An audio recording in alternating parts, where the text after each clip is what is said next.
लागू हुए हैं कानून, ये परिवर्तन है, ये ऐसा नहीं है कि कोई बिल्कुल नया है।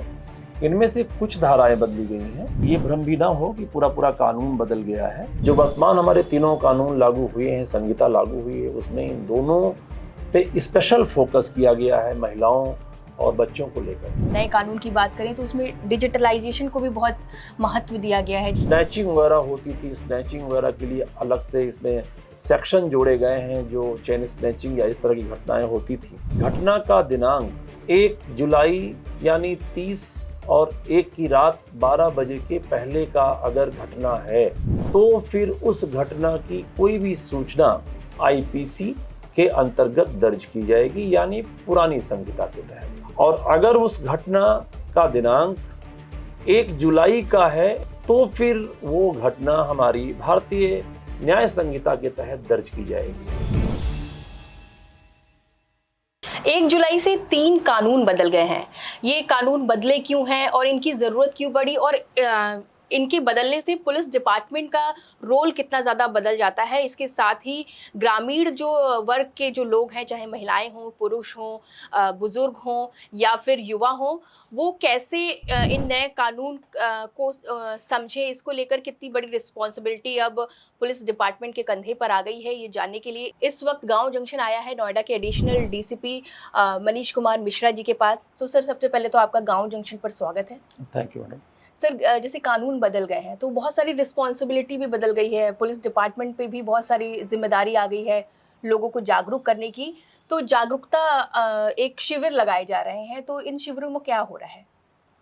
देखिए, ये आपने सही बात कही है। जब एक व्यवस्था बदलती है तो उसके लिए तैयारियां करनी पड़ती हैं, और जैसा कि आप भी अवगत हैं कि पिछले कई महीनों से ये जो परिवर्तन हुआ है उसकी तैयारियां चल रही थी। और पुलिस के वरिष्ठतम अधिकारी से लेकर के और जो हमारा कांस्टेबल लेवल पर जो हमारे कर्मचारियों का जितना भी स्टाफ है, उनको एक नियमित ट्रेनिंग और एक प्रशिक्षण लगातार पिछले कई महीनों से हम लोग उसमें भागीदार रहे हैं। और ये ट्रेनिंग सबको उपलब्ध कराई गई है, और अभी भी हम लोग इस बारे में किताबें पढ़ रहे हैं, देख रहे हैं। तो हमारे लिए भी ये निश्चित रूप से एक बड़ा काम था, और अभी भी बड़ा काम है कि हम इस नियम और कानून को सही तरीके से लागू कर सकें। और आम जनता के लिए भी एक अच्छी चीज़ है। हम लोग उसको जगह जगह कैंप्स लगा रहे हैं और उनको जागरूक कर रहे हैं। तो सर, यहाँ पे जैसे पुलिस को तो ट्रेनिंग दी ही जा रही है, इसके अलावा लोगों को भी जागरूक करने के लिए क्या कोई डोर टू डोर अभियान या कुछ ऐसा भी चल रहा है क्या?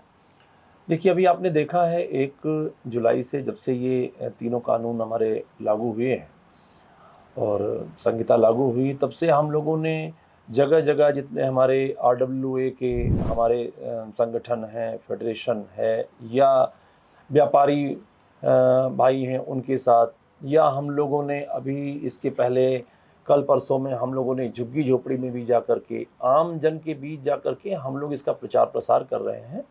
और इसके माध्यम से हम लोग ये बताना चाहते हैं कि ये जो तीनों लागू हुए हैं कानून, ये परिवर्तन है, ये ऐसा नहीं है कि कोई बिल्कुल नया है।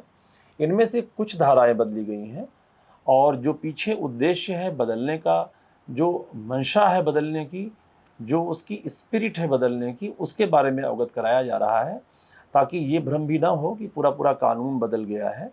और तो ये आपके माध्यम से मैं यही बताना चाहूँगा कि इसमें से कुछ में परिवर्तन हुए हैं जहां अपेक्षा थी। बाकी जो परिवर्तन का मूल आत्मा है परिवर्तन की, वो ये है कि इसकी रचना हमारे भारतीयों के द्वारा की गई है। पहले जो लागू हुआ था भारतीय दंड संहिता, आईपीसी, सीआरपीसी, या ये सब हमारे एक्ट थे, ये पहले हमारे द्वारा स्वयं इनकी रचना नहीं की गई थी। अब ये स्वयं हमारे द्वारा निर्मित है, जिसमें कि दंड, पनिशमेंट को फोकस ना करके जस्टिस यानी न्याय को फोकस करके ये बनाया गया है, और न्याय ओरिएंटेड है, जस्टिस ओरिएंटेड है। ये इसकी मूल आत्मा है, और इसी के तहत हम सब लोगों को बताते हैं ताकि लोग इसको समझ सकें। सर, जैसे हर शहर में भी अगर मैं कहूँ तो गांव बसता है, क्योंकि उनको समझाने में अधिक मेहनत करनी पड़ती है, क्योंकि वो कई चीज़ों से अनजान रहते हैं। जैसे अगर नए कानून की बात करें तो उसमें डिजिटलाइजेशन को भी बहुत महत्व दिया गया है। जैसे वीडियो एविडेंस वगैरह की अगर बात करें तो पहले मान्य नहीं रहा करते थे, अब नए कानून के तहत वो भी मान्य रहेंगे, तो वो क्या क्या चीज़ें हैं जो अब मान्य होने वाली हैं और जो लोगों के लिए फ़ायदेमंद हो सकती हैं वो? देखिए, ये बात आपने सही कही है कि तमाम ऐसे लोग होते हैं हमारे यहाँ के लोग हैं जिनको कि थोड़ा टेक्निकल शब्दों में समझा पाना थोड़ा-सा समय लगता है, और ये हर व्यक्ति के लिए होता है। जो व्यक्ति जिस व्यवस्था से फ़ैमिलियर नहीं होता है, तो उस व्यवस्था की जानकारी करना उसके लिए समय लेता है। इसी को हम लोग ट्रेनिंग कहते हैं। और हर आदमी के लिए, तो आम आदमी के लिए भी अभी जो बदलाव हुए हैं इसमें, जो एविडेंस एक्ट में तमाम ऐसे फिजिकल एविडेंस, इलेक्ट्रॉनिक एविडेंस जिनके बारे में पुलिस के लिए भी एक महत्वपूर्ण कार्य है, हम लोगों के लिए भी एक नया कार्य है कि जो एविडेंस, प्राइमरी एविडेंस के रूप में तमाम चीज़ें हमको उठाने हैं, मौके से उठाने हैं। तो जितना हमारे लिए भी महत्वपूर्ण है उतना ही पब्लिक के लिए भी है। तो पब्लिक को भी हम लोग जो हमारे इलेक्ट्रॉनिक एविडेंसेज हैं उनके बारे में, जो मोबाइल फ़ोन लोग यूज करते हैं, उनसे अगर कोई चीज़ हो रही है तो उसके साक्ष्य कैसे मिटेंगे, कैसे रखे जाएँ, कैसे सुरक्षित रखे जाएँ, कैसे उनको एविडेंस के रूप में देना है, इन सब के बारे में जो नए प्रावधान हैं और जो उनके लिए ज़रूरत है, जो जिससे उनकी साबका रहेगा, उसके बारे में हम लोग उनको अवगत करा रहे हैं। जैसे महिला सुरक्षा की अगर बात करें तो इन नए कानून में कई चीज़ें उनके लिए भी बदली हैं, चाहे वो हम रेप केसेस की बात करें या फिर स्टॉकिंग हो गया, तो वो क्या-क्या चीज़ें हैं ताकि आसान भाषा में हमारे ग्रामीण भारत के दर्शक भी समझ सकें? देखिए, किसी भी देश के विकास के लिए वहाँ की नारी शक्ति यानी मातृशक्ति और वहाँ का भविष्य यानी बच्चे, जो ये 2 चीज़ें होती हैं, किसी भी देश को निर्मित करने में इनकी बड़ी भूमिका होती है। और जो वर्तमान हमारे तीनों कानून लागू हुए हैं, संहिता लागू हुई है, उसमें इन दोनों पे स्पेशल फोकस किया गया है, महिलाओं और बच्चों को लेकर के। जो प्रावधान किए गए हैं वो इन दोनों के लिए इसीलिए स्पेशल प्रावधान किए गए हैं। जो पनिशमेंट था, पनिशमेंट उसी हिसाब से किया गया है ताकि अपराधियों के अंदर इस पनिशमेंट को लेकर के एक ऐसा रहे कि ताकि उनका एक्विटल, उनका बच पाना दंड से मुश्किल हो। और ये पुलिस के लिए भी, हमारे लिए भी एक महत्वपूर्ण कार्य है ऐसी घटनाओं में जो महिलाओं और बच्चों के लिए हैं, कि हम उनका साक्ष्य संकलन बहुत ही मजबूती से करें। तो ये मैं महिलाओं और बच्चों के लिए ये बहुत एक उनके उनके ओरिएंटेड एक तरीके से जो एक्ट्स यहाँ पर बनाए गए हैं, तो ये बहुत अच्छी चीज़ है। और इसी के तहत जो आपने देखा होगा कि जो स्नैचिंग वगैरह होती थी, स्नैचिंग वगैरह के लिए अलग से इसमें सेक्शन जोड़े गए हैं। जो चेन स्नैचिंग या इस तरह की घटनाएं होती थी, तो इसलिए अलग से सेक्शन जोड़े गए हैं। तो पुलिस और आम जनता दोनों के लिए ये एक नई चीज़ है। तो सर अगर बतौर, क्योंकि आप पुलिस डिपार्टमेंट में इतने बड़े पद पे हैं, तो कितना चैलेंजिंग अब पुलिस डिपार्टमेंट के लिए भी, क्योंकि अचानक से कानून बदले, आपको सभी को समझाना भी है और डिपार्टमेंट में भी ट्रेनिंग सेशंस चल रहे हैं, तो ये कितना चैलेंजिंग है? देखिए, आप सही कह रही हैं, और पुलिस के लिए भी, हमारे लिए भी चैलेंजिंग है। और उस चैलेंज का सामना करने के लिए हम अपने विभाग की मुखिया, हम अपने नोएडा कमिश्नरेट, हमारी आयुक्त महोदया के नेतृत्व में हम सब लोग तैयार हैं।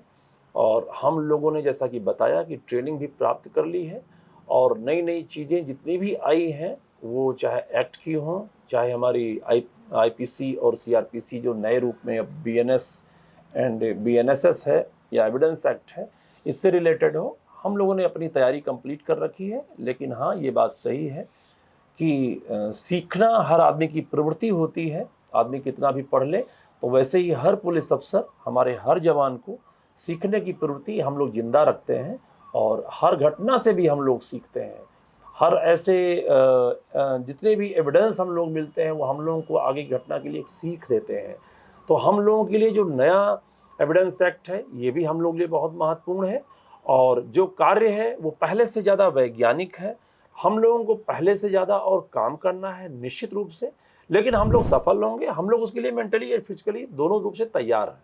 सर एक लास्ट क्वेश्चन है आपसे, जैसे कन्फ्यूजन है लोगों को, हमने कई लोगों से बात भी की, खासकर अगर हम ग्रामीण वर्ग के लोगों की बात करें कि उनको ये लग रहा है कि अभी 1 जुलाई से नया कानून आ गया, तो पुराने कानून, जो पुराने केसेस हैं वो कैसे हैंडल होंगे, या अभी जो केसेस दर्ज करेंगे तो उसमें हम ये वाला कानून लगेगा, मतलब बहुत कन्फ्यूजन की स्थिति लोगों के बीच में भी रखी है, तो थोड़ा सा उनका कन्फ्यूजन दूर कर दीजिए सर।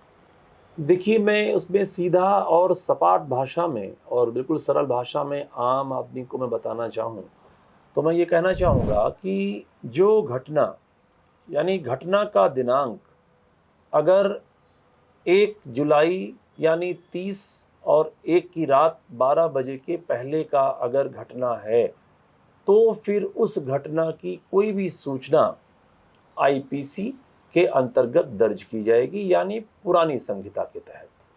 और अगर उस घटना का दिनांक 1 जुलाई का है, 1 जुलाई 2024 एवं उसके बाद का है, 12 बजे मध्यरात्रि के बाद का दिनांक अगर उसमें है 30 और 1 की रात का, तो फिर वो घटना हमारी भारतीय न्याय संहिता के तहत दर्ज की जाएगी। तो इसमें कोई कन्फ्यूज़न नहीं होना चाहिए।